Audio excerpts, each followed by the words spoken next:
दोस्तों ये है इरोड जिला, तमिलनाडु का व्यापारिक और सांस्कृतिक केंद्र।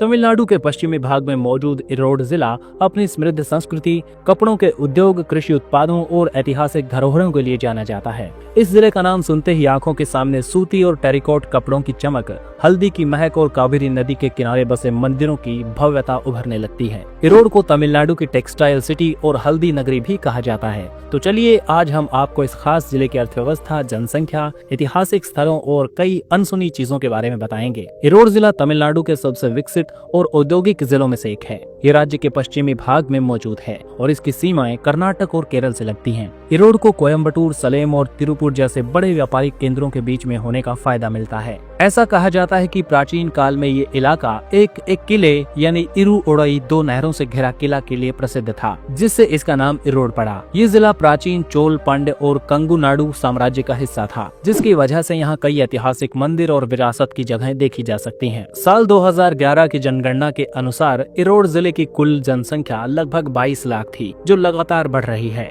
यहाँ पर हिंदू, मुस्लिम और ईसाई सभी धर्मों के लोग खुशी और प्रेम से रहते हैं, जिसमें हिंदू आबादी यहाँ सबसे ज्यादा पाई जाती है। भाषाओं की बात की जाए तो यहाँ पर मुख्य रूप से तमिल भाषा बोली जाती है, लेकिन तेलुगु और कन्नड़ भाषाएं भी यहाँ पर सुनने को मिल जाती हैं। संस्कृति की बात की जाए तो यहाँ की पारंपरिक तमिल संस्कृति, भारतनाट्यम नृत्य, मंदिर उत्सव और स्थानीय त्योहार इसे सांस्कृतिक रूप से समृद्ध बनाते हैं। अर्थव्यवस्था की बात की जाए तो इरोड की अर्थव्यवस्था मुख्य रूप से वस्त्र निर्माण, हल्दी उत्पादन, कृषि और व्यापार पर आधारित है। इसे तमिलनाडु का सबसे बड़ा व्यापारिक केंद्र भी माना जाता है। इरोड को टैक्स वैली ऑफ इंडिया भी कहा जाता है, क्योंकि यहाँ कपड़ा उत्पादन और टेक्सटाइल मिलों की भरमार है। यहाँ के सूत, टेरिकॉट और कॉटन के कपड़े भारत ही नहीं बल्कि विदेशों में भी एक्सपोर्ट किए जाते हैं। इरोड को हल्दी की नगरी भी कहा जाता है, क्योंकि ये भारत के सबसे बड़े हल्दी उत्पादक जिलों में से एक है। यहाँ की हल्दी की गुणवत्ता इतनी अच्छी है कि इसे विदेशों में भी निर्यात किया जाता है। कावेरी और भवानी नदियों के किनारे बसे होने के कारण यहाँ की मिट्टी बहुत ज्यादा उपजाऊ है। यहाँ चावल, गन्ना, केला और नारियल की खेती बड़े पैमाने पर होती है। साथ ही यहाँ पर पशुपालन और दूध का उत्पादन भी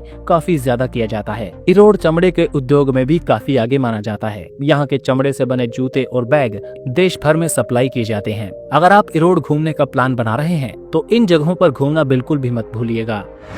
पहला है भवानी सागर डैम। तमिलनाडु का ये पॉपुलर डैम भवानी नदी पर बना है और ये एक बेहतरीन पिकनिक स्पॉट भी है। इसके अलावा संगमेश्वर मंदिर कावेरी और भवानी नदी के संगम पर मौजूद है। ये मंदिर बहुत ही पवित्र माना जाता है। इरोड के खान पान की बात की जाए तो ये डिशेज तमिलनाडु की पारंपरिक खाने की शैली को दर्शाते हैं। यहाँ का भोजन मसालेदार और स्वादिष्ट होता है। इरोड में हल्दी दूध काफी ज्यादा फेमस है। इरोड की खास हल्दी से बना ये दूध सेहत के लिए बहुत ही फायदेमंद होता है। बिरयानी की बात करें तो यहाँ की दम बिरयानी अपने अनोखे स्वाद के लिए मशहूर है। दक्षिण भारत की कोई भी जगह हो, इडली डोसा के बिना वहाँ का खाना पूरा नहीं होता। ये खास डिश भी यहाँ पर अलग स्वाद में मिलती है। यातायात के साधनों की बात की जाए तो इरोड रेलवे स्टेशन दक्षिण भारत के प्रमुख रेलवे जंक्शनों में से एक है, जहां से देश के कई बड़े शहरों के लिए ट्रेनें मिल जाती हैं। सड़क मार्ग की बात की जाए तो इरोड सड़क मार्ग से बहुत ही अच्छी तरह से जुड़ा है। यहाँ से कोयम्बटूर, सलेम और तिरुपुर तक सीधी बस और टैक्सी सेवाएं मिलती हैं। हवाई मार्ग की बात की जाए तो इरोड से सबसे नजदीकी हवाई अड्डा कोयम्बटूर इंटरनेशनल एयरपोर्ट है, जो यहाँ से 90 किलोमीटर की दूरी पर मौजूद है, जहाँ से देश और विदेश के लिए सीधी फ्लाइट्स मिल जाती हैं। तो दोस्तों ये था तमिलनाडु का व्यापारिक और ऐतिहासिक इरोड जिला। अगर आपको ये जानकारी पसंद आई तो इसे लाइक कीजिए और हमारे चैनल को सब्सक्राइब कीजिए।